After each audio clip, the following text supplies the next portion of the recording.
வணக்கம் captain D நேயர்களே, யோகி வெங்கட் ராவ். இந்த புத்துணர்ச்சி யோகாஸ் நிகழ்ச்சி உங்களை சந்திப்பதில் மகிழ்ச்சி அடைகிறேன். இன்னைக்கு நாம பண்ண போற ஆசனம் ஜதர பரிவர்த்தாசன். ஜதர பரிவர்த்தாசன் படுத்துட்டு காலை உயர்த்திட்டு ஒரு பக்கம் சாய்ச்சி விடுறது. ஆனால் இன்னைக்கு நம்ம காலை மடிச்சிட்டு சாய்க்க போகிறோம், இந்த பக்கம் அந்த பக்கம்.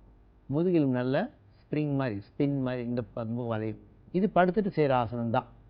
ஆனால் நீங்கள் காலை மடிச்சு வைக்கிறீங்களா, அந்த காலை மடிக்கிறதுனால வயிறு மேலே அழுந்தி கொடுக்கணும். அப்போ தான் வயிறு கேஸ்ட்ரிக் ப்ராப்ளம் இருக்காது, தொப்பை இருக்காது, இடுப்பு வலிலாம் குறையும், முதுகு வலி போகும். பாருங்கள், ஒரு ஆசனம் பண்ணுறோம், எவ்வளோ ஈஸியாக எவ்வளோ பெனிஃபிட் கிடைக்குது பாருங்கள்.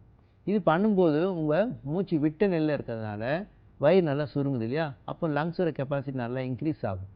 மூச்சு விட்டுன்னா எம்டியாக இருக்கு இல்லையா, இன்னும் அழுத்தம் கொடுக்க கொடுக்க அது பலம் கூடும். ஸ்விம்மிங் பண்ணால் மட்டும்தான் லங்ஸ் நல்லா வேலை செய்யும் சொல்லுவாங்க. இந்த மாதிரி ஆசனம் பண்ணும்போதும் உங்கள் லங்ஸோட கெப்பாசிட்டி நல்லா இன்க்ரீஸ் ஆகும். அப்போ மூச்சு சுவாசம் குவாது அதெல்லாம் இருக்காது இல்லையா. அது இல்லாமல் நீங்கள் இது படுத்துட்டு இருக்கிறதுனால உங்களுக்கு வெயிட்லாம் நல்லா பேலன்ஸ் பண்ணிக்கும். அதாவது உங்கள் வெயிட் பேலன்ஸ் பண்ணாது. படுத்துட்டு செய்கிற ஆசனங்கள்லாம் செய்யும்போது சில ஆசனம் எனக்கு வெயிட்டாக இருக்கேன், எனக்கு கஷ்டமாக இருக்கு, பண்ண முடியலன்னு சொல்லுவாங்க இல்லையா. இது மாதிரி பண்ணும்போது ஈஸியாக வரும். அவங்களே ஃபீல் பண்ணும், ஒரு சுகமாக இருக்கும், அப்பாடா நிம்மதியாக இருக்கிற ஆசனம் அப்படின்னு சொல்லுவாங்க. அந்த மாதிரி இந்த ஆசனத்தை பண்ணலாம். ஒவ்வொன்றா செஞ்சு பார்ப்போம். இந்த ஆசனம் இடது பக்கம் வளைக்கிறீங்க, வலது பக்கம் வளைக்கிறீங்க இல்லையா, அப்போ நீங்களே ஃபீல் பண்ணுவீங்க அந்த முதுகு வலிக்கு இடுப்பு வலிக்கெல்லாம் எப்படி இருக்குது அப்படின்னு. அதாவது சில பேர் கட்டில் வந்து அன்ஈஸியாக போட்டு வச்சுப்பாங்க, அவங்க மெத்த சரி இருக்காது, இல்லை அவங்க மேட்ரஸ் சரியாக இருக்காது, இல்லைன்னா கட்டில் ஒரு பக்கம் கம்மி ஜாஸ்தி இருக்கும். இந்த மாதிரிலாம் இருக்கும்போது தூங்கும்போது கஷ்டமாக தான் இருக்கும், தலைகாணி சரி வச்சுக்கணும். இந்த மாதிரி ஆசனம் பண்ணால் தான் அவைகளும் சரியாகும், பேலன்ஸ் பண்ணும். உங்கள் முதுகு நல்லா ஸ்ப்ரிங் மாதிரி வளைஞ்சி கொடுக்கறதுக்கு தன்மை கொடுக்கும். இந்த ஆசனம் வந்து ரொம்ப தொப்பை இருக்கணும்லாம் பண்ணுறதுக்கு இன்னும் நல்லாயிருக்கும். அவங்களுக்கு அந்த வயிறு குறையத்துக்கு வழி கிடைக்கும். சில பேருக்கு வந்து தொடை சைஸ்லாம் அதிகமாக இருக்கும், அவங்க தொடை வந்து வயிறு மேலே அழுந்தும் போது என்ன ஆகும்னா வயிறு நல்ல அந்த கேஸ்ட்ரிக் மாதிரி ஐட்டம்ஸ்லாம் வந்து ரிமூவ் ஆகும். இது வந்து பவன முக்தாசன் பண்ணுறோம் இல்லையா, அந்த மாதிரியும் இருக்கும். கேஸ் ரிமூவல் போசஸ் சொல்லுவாங்க இது இங்கிலீஷில். எப்படி பண்ணணும் பார்ப்போம். இந்த ஜதாரா பரிவர்த்தாசனம் நீங்கள் பண்ணும்போது முதல்ல படுத்துட்டு அப்புறமா லெக் அப் பண்ணணும். நேராக காலை உயர்த்திட்டு நெஞ்சு வரைக்கும் மடித்து வைக்கணும். காலை மடித்த பிறகு அப்புறமா தான் நீங்கள் ட்விஸ்ட் பண்ணணும், லெஃப்ட்டு ரைட்டுன்னு. முதல்ல இப்படி படுத்துக்கிறீங்க, நேராக சவாசன் மாதிரி நல்லா படுத்துக்கோங்க. தலையில் நேராக வச்சுக்கோங்க. கைகள் ரெண்டு என்ன பண்ணுங்க, பக்கவாட்டில் ஸ்ட்ரைட்டாக ஷோல்டர் வரைக்கும் நல்லா விரித்து வச்சுக்கிங்களா. இப்போ காலை மெதுவாக தூக்கிட்டே வரேன், ஸ்ட்ரைட்டாக தூக்கிட்டேன். தூக்கின பிறகு மெதுவாக மடிக்கிறீங்க, நெஞ்சு வரைக்கும் நல்லா மடித்து வச்சுட்டு ஒவ்வொரு பக்கமாக. இப்போ நான் முதல்ல என்னுடைய இடது பக்கம் சாயிறேன். உங்கள் கையுடைய எல்போ இருக்கு இல்லையா, அதில் வந்து உங்கள் நீ வந்து தொடணும். உன் தலையை வந்து இப்போ நிதானமாக ஆப்போசிட்டாக திருப்பிடணும். திருப்பி முதல்ல நிதானமாக ஃப்ரண்டில் கொண்டு வரும்போது ஒரு சின்ன சுவாசம், மூச்சு விட்ட நிலையில். இப்போ இடது பக்கம் அதே மாதிரி தலை திருப்பிடணும். ஒரு நிம்மதியான ஒரு ஆசனம் அப்படின்னு சொல்லுவாங்களே, அந்த மாதிரி திருப்போம். மழை பாருங்கள், கால் மணி நேராக்கிறேன். திருப்பி மழை எழுதுக்கும் போது மேலெலாம் தூக்கணும், காலை ஸ்ட்ரைட் அப் பண்ணிவிட்டு, அப்போ தான் பெல்லி குறையும். பவன முக்தாசன் மாதிரி நல்லா மடிச்சுட்டு மூச்சு விட்டு நிலையில் சைமல்டேனியஸாக பண்ணுங்கள் நிதானமாக. இல்லை எனக்கு இன்னும் நல்லா இருக்குது அப்படின்னா கவுண்ட் வச்சுக்கோங்க, 5 கவுண்ட்டு. இது இறக்கிட்டு இப்படி இழுத்துட்டே போகணும்.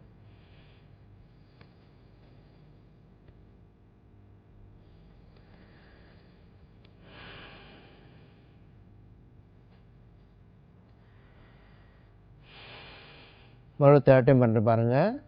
ஸ்ட்ரைட் அப் பண்ணிவிட்டு மடிச்சுட்டு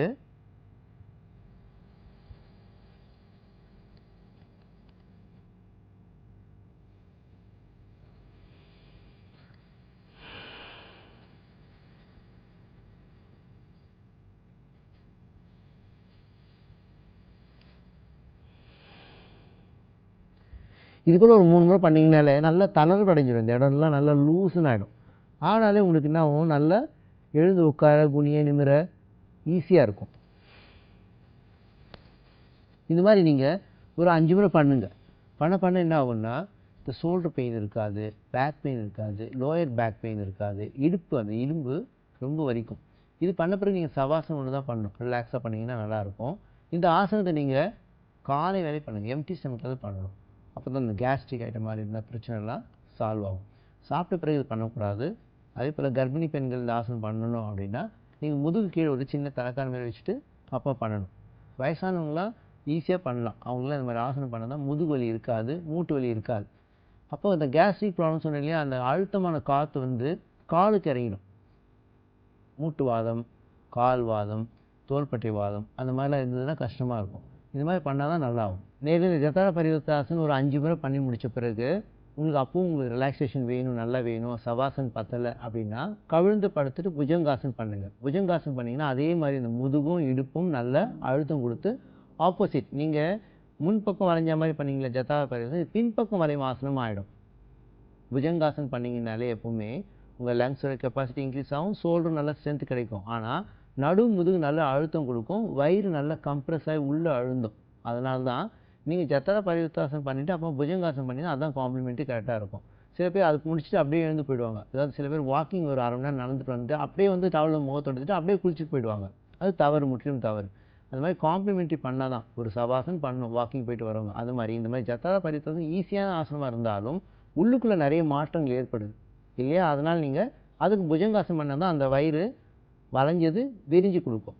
அப்போ அந்த குடல் இறக்க மாதிரி இருக்கிறதெல்லாம் வந்து வீணாக போகாது, உடம்பு சீக்கிரமாக தளர்வடையும், ஈஸியாகவும் இருக்கும், வாழ்நாள் முழுக்க ஈஸியாக இருக்கும். தினந்தோறும் பண்ணுறது ரொம்ப நல்லது. இன்னும் நல்ல ஒரு ஆசனம் பார்த்தோம். அதே போல் ஒரு ஹெல்த்தி டிப்ஸு, இளைத்த உடம்பு. சில பேர் ரொம்ப ஒல்லியாகவே இருப்பாங்க எப்போவுமே, அவனுக்கு கொஞ்சமாக சதை கூடணுமே அப்படின்னா ஆசனம்லாம் செய்கிறதுலாம் வந்து வெயிட் லாஸ் பண்ணுறதுக்கு, பேலன்ஸ் பண்ணுறதுக்கு, பாடி பேலன்ஸ் பண்ணுறதுக்கு அந்த மாதிரிலாம் இருக்குது. ஆனால் சாப்பிட்றதுல என்ன இருக்குது உடம்பு ஏறுறதுக்கு அப்படின்னா மணத்தக்காளி கீரை ப்ளஸ் தேன், கொஞ்சம் மோர் விட்டுக்கோங்க. சில பேர் என்ன பண்ணுவாங்க, வெறும் மோர் மணத்தக்காளி கீரை மட்டும் டெய்லி ஒரு ஜூஸ் குடிப்பாங்க. மணத்தக்காளி கீரை எடுத்துக்கோங்க, நல்லா சாறு மாதிரி பண்ணிக்கோங்க, அதை மோரில் விட்டுக்கோங்க, ஒரு கிளாஸ் டெய்லி குடிங்க. அதாவது உஷ்ணம் குறையும். ஏன்னா அவங்க உஷ்ணத்தினால தான் உடம்பு இழைச்சிருக்கும். டெய்லி குடிக்கலாம். ஒரு கிளாஸ் குடிச்சிங்கன்னா கண்டிப்பாக நல்ல சதை கூடும் உடம்புல.